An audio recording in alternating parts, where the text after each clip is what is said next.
Tedesco. James Stewart took another win. Chad Reed on that number 1, still trying to find a way to beat number 7. Welcome back to Angel Stadium. Ralph Shaheen, Jeff Emig with you, and Aaron Bates here as we get set for our 20-rider, 20-lap main event. Heat winners tonight, Davey Millsap's getting his first heat win. James Stewart getting another one. Yeah, and Andrew Short taking that LCQ win to get in, and Ryan Villapoto is out. Well, we're going down to Aaron for Progressive Pre-Race Report.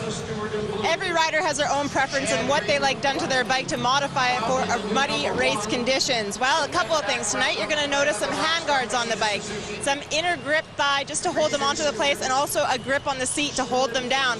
Most importantly, though, this foam. This foam is packed in every crevice you can possibly put that into the bike to repel the water, to repel the mud, to keep the bike from getting bogged down by all that extra weight. Also, tire selection tonight is going to be key. If you take a look, this one here is a mud tire opposed to a regular tire.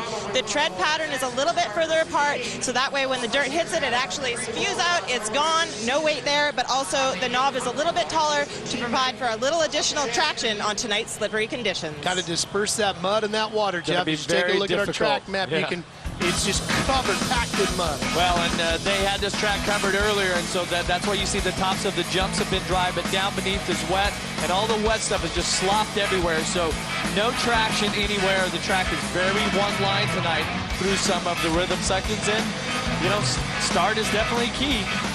Start is going to be key, and turn 1 probably even more important than that first drop of the gate, because if you go back to 2005, we had a real mutter here that night, and Ricky Carmichael had the lead, and then he went down, and then Chad Reed, he went down as well, and things just got even worse as James Stewart went down as well. Everybody was crashing. Kevin Windham ends up coming out a winner. Sounds a lot like Daytona last year too. And there you see Kevin Windham.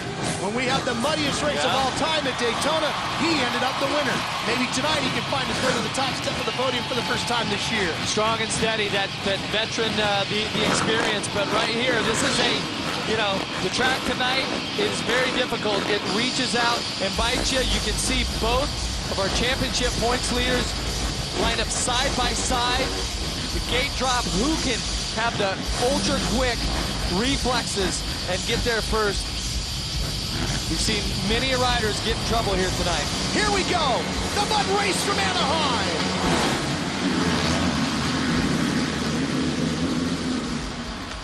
Stewart gets a terrible start. Not that bad, he comes back to the inside, and then Reed. Stewart comes in second. Millsaps have the lead for a minute, and now Stewart starts to pull away, and here comes Reed battling back. He's in about 6th position. Josh Grant gets close to the top blocks, holds on to 3rd, and now he comes to challenge Millsaps for 2nd. And I'm telling you, for our points leader and our reigning champion, Chad Reed, he was way behind at the drop of the gate. He was last place going into the first turn. Now he's setting in 5th position, making a charge on 4th. Josh Grant, who won here in Anaheim the first time we visited Angel Stadium back to the first weekend in January, set sail as it looks like maybe Alessi on the 800 cal with Suzuki going down in the corner there, can't get the bike going. Wow, the troubles for Mike Alessi tonight. He's gotten great starts, but been on the ground twice. James Stewart trying to give Yamaha a complete sweep of Anaheim this year and a complete sweep of the season if he can hang on. Well, and this really has been the story for Yamaha, is the starts of James Stewart and Josh Grant in the main events have been exceptional, whereas for Chad Reed, the reigning champion, his starts in the main event have not been up to par. You can see he's right behind Kevin Windham on the number 14 Geico Power Sports Honda. And Reed riding not his normal race bike, but his practice bike. Well, the testing machine, which is set up essentially the exact same, but definitely comfortable here tonight. Oh, he makes a little mistake in the rhythm section. Jeff, a lot of that comes down to personal preferences. We talked to Mike Gosler, his mechanic, about that earlier today. You see Ivan Tedesco, Windham, and then here's Reed. Well, definitely Gosler is one of those mechanics that has multiple championships. Chad Reed's looking to him for guidance, for help, to help get his third Supercross championship. It has really been tough the last 2 or 3 weeks, but we did speak with Mike, and he says, look, the last couple of weeks, some things haven't been right, but we think that we have them right this week. So we'll see what Chad Reed can do here in the next 17 laps to see if he can mount a charge for the lead, because right now Stewart is out front, and he is gone, turning the best lap of the main event, a 1:01.1. Chad Reed at a 1:01.9. So Chad Reed much faster than the riders that are second through fifth just in front of him. Reed trying to get around Wyndham. Went to the outside, cuts back inside. Comes over the double and takes a position away from Wyndham. So that'll move Reed up to 5th place now.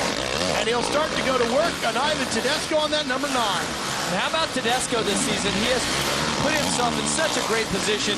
It's been such a frustrating career since he's moved up from the lights. But now this season, he really has got things working good. Put him in a great ride here tonight, running in 4th. But I'm telling you, Chad Reed is on the gas. He's going to have his hands full with the reigning champion.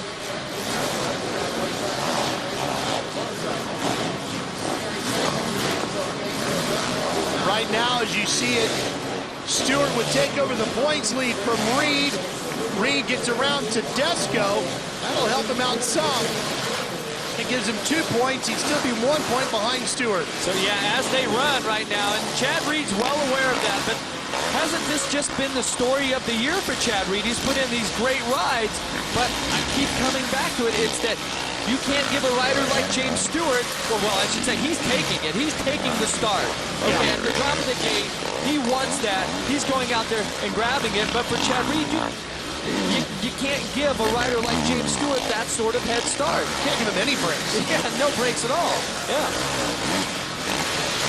9 and 14, Ivan Tedesco and Kevin Wyndham battling over. Should be 5th position here. Couple of red riders. We got Ivan Tedesco riding the Red Bull Honda, Wyndham on the Geico Power Sports Honda. So 2 separate teams, but Honda works together with both of these teams. They share information. They work together in this Supercross here to put the best bikes on the track that they can. But just an interesting scenario there. The more important battle on the racetrack is this one for 3rd. This is going to be Reed and Millsaps. As Heath Voss has problems, Reed needs to get around Millsaps. Millsaps having a great night here. Definitely with the starts, that's been key. This would be a huge move for the championship points battle. It'll put him back into the points lead in front of Stewart if he can just get around Millsaps. And remember, Millsaps came off of a season best finish of 8th at San Francisco a week ago, and his first heat race win of the year earlier here tonight. So Millsaps riding stronger. How much of the fact that Millsaps is running good here in the mud has anything to do with his size? Anything? He is one of the bigger riders. He triples by. Oh, look at that. There it is. Put Reed back into the points lead.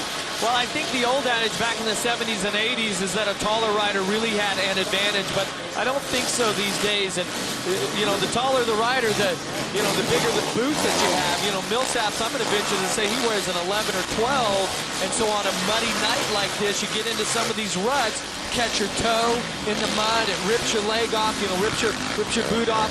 So it almost, you know, I would say that it would be a disadvantage. Back to the battle between Tedesco on the number 9, Kevin Wyndham on the number 14. Wyndham's such an interesting story, Jeff. He's such a great rider, such a nice guy, a true fan favorite. Not one of those riders that you ever hear anybody booing when he gets through rider introductions.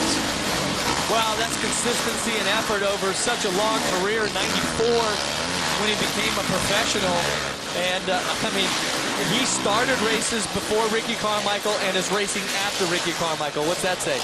You know? Here's a battle between Matt Bonney and Andrew Short. This is for 9th. Bonney holds that position right now.